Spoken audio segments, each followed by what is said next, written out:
Hey there, welcome back. Friends, in this section we will try to explore the XML related JSTL tags. So let's get started. Now friends, in order to experience the XML related JSTL tags, definitely we would require a XML file. So first of all, let us quickly create an sample XML file. So I will highlight this web content folder, right click, navigate to new, and we will click on this other option.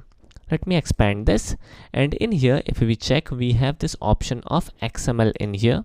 There are a couple of different type of XML files, out of which we will select the XML file option. Let us click on next, and now we will give the name as users, and then we will click on finish. Alright, so here is our XML file.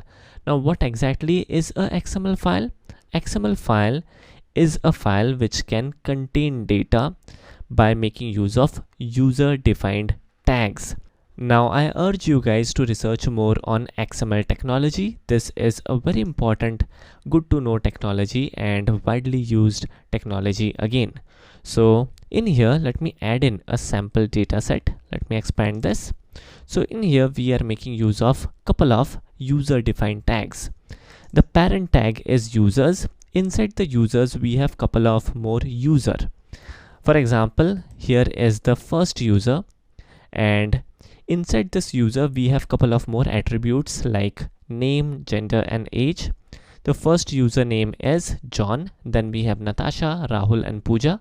So in total there are 4 user information which is there inside this XML file.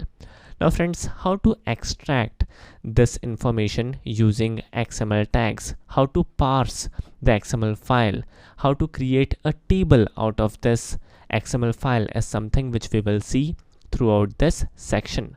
So something interesting is coming up. Alright, so moving forward, we have this sample XML file which we will use in our forthcoming videos. And before ending this video, I urge you guys to definitely Google and search more about XML technology. Thanks for watching and have a nice day.